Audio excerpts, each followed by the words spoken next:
Okay, so a lot of us have that baggage. So because her father was so dictatorial, she had this edge on her. She became her father. How she became her father was she had this, she pushed at you so that you wouldn't push at her. That's the bully thing. So we don't really get it, see? So whether we think we have to work through something or not, it has to do with parts of our life that are ending up in similar places. In other words, things that are not resolved or that we may be dealing with in not a way we'd like to. And it isn't about hating that parent, because the Ho'oponopono simply states, I could take it into further issues, and I do when I do a more personal session with people, but this is geared so that you do it for yourself. And this part of it is basically the explanation that all you need to say is to say, I'm working with my mother, which I've done. But working with my mother, I say, Mother, I love you. I'm sorry, please forgive me. Mother, I love you. I'm sorry, please forgive me. And I keep doing that. Those are the only words you have to know. I guess we'll just continue from here. We're going anyway, so we'll do it. The good part about it is it works profoundly, but it doesn't work unless you engage in it emotionally. So if you're going to sit there and go, Mother, I love you. I'm sorry, please forgive me, which most people tend to do. You're not engaging in it. So the point of it is for a moment you think about your mother or your father or maybe a brother or sister, but it's usually mother or father because they set up family energy which goes through our whole life. So it's either parent, it's usually both. When we clear one parent, we're clearing both actually. So when you do this, you have this attitude of actually sensing and feeling them for that moment. I did that with my mother. I felt how she felt. And then when I did that, I understood that she had this attitude that she wasn't going to be told what to do. Because when she was growing up, that's the only thing that happened. She would never say it. So I would not have been able to understand that if she were speaking about it, because it wouldn't have come out. So knowing my grandfather and knowing the way that he treated the boys and the girls quite separately, my mother had issues with her father.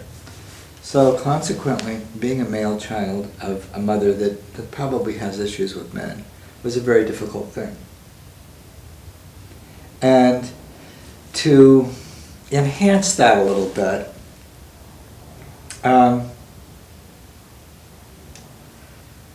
most of your life when you have these problems, you just think, well, I just have problems with certain people.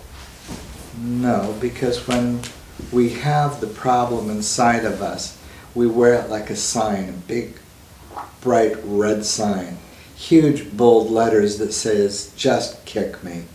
Because it'll keep happening to us until we change that energy. If we're afraid that someone's going to bully us, we'll find bullies. If we're afraid that someone will mistreat us, people will mistreat us. If we have the issue that people always take me for granted, they'll take you for granted. Because that's the energy that you wear. The only way to change that energy is to do the inner work with that. And that's why the simple process of Ho'oponopono can cure a myriad of conditions. The most important thing, though, is to allow yourself to feel. Yeah, we can just say it because we said the words. So many people just say the words. They don't even engage in the process. It's very important to engage in the process if you want it to work. And that's one part. Another part is often people say nothing works for me. So if you have that attitude, guess what? As long as you have that attitude, nothing will work for you. It is your choice. But when we start deciding to have intention with what we do, everything we choose to have intention with will work. That's the most important thing. So in engaging with a mother issue or a father issue, it is remembering them as you remember them. In other words, not fluffy, not anything other than the way that you remember them as the child. And as you do the process inside of you, just with using the words, Mother, I love you. I'm so sorry. Please forgive me. Then you start getting into this other part of it that makes sense. For the longest time, people kept emailing me and writing me about the Joe Vitale email that had gone out into the public about doing the Ho'oponopono, where Dr. Huna had cured hundreds of men in a mental institution in Hawaii. They couldn't figure out how that could work just by saying, I'm sorry, I love you, please forgive me. The interesting part of it is if you just say the words, you don't engage in the feeling. Unless you can feel the heart of that person for a moment and begin to wrap your brain, your energy around that, it doesn't work. So with each of those patients in that institution, Dr. Huna engaged with them on an energetic level.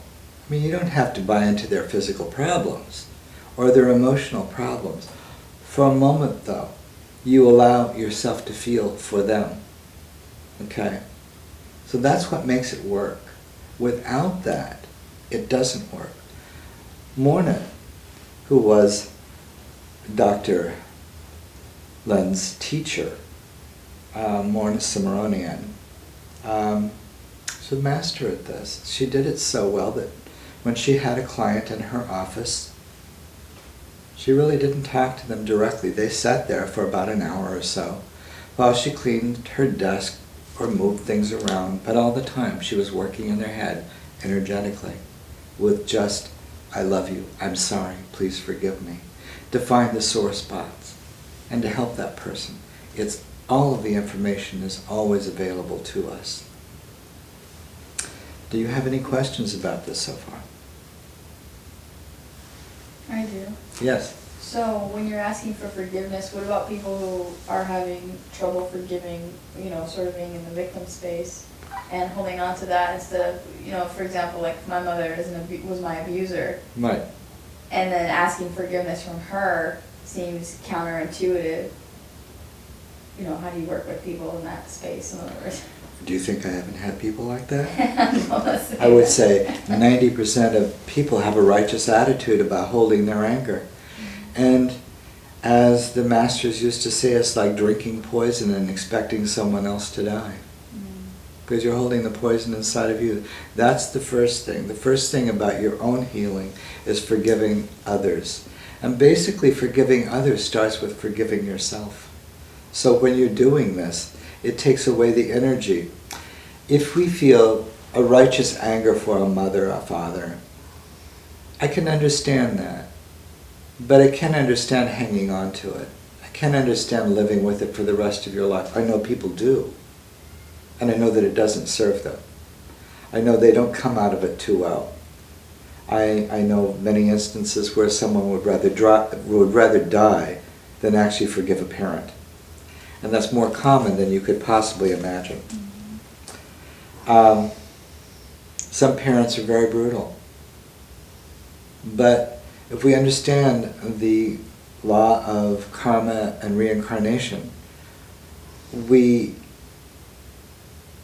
seem to understand it selectively. Basically, we think we've always been angels in our lifetimes and bad things just seem to happen to us, rather than what goes around comes around. Our lives are mirroring that. In fact, you'll find when you do something on one side it comes back on the other. So, how do you know that you didn't abuse that person in another lifetime?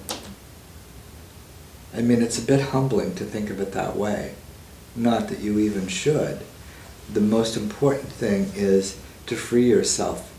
If you're just doing it to free yourself and not to free the energy of the mother or the parent, the father, the brother or sister, then it may not work. The most important thing is forgiving them so that you can forgive yourself. Do you realize how many of us hate ourselves and we can't forgive ourselves, but it's because we can't forgive others.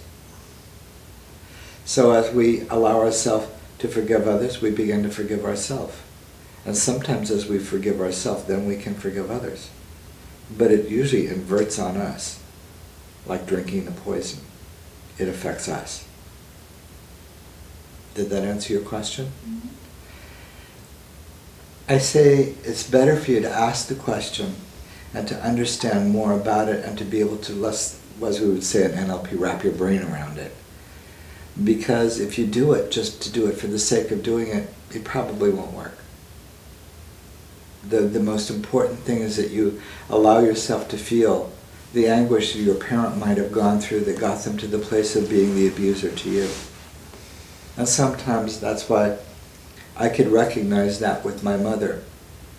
Her father wasn't very pleasant.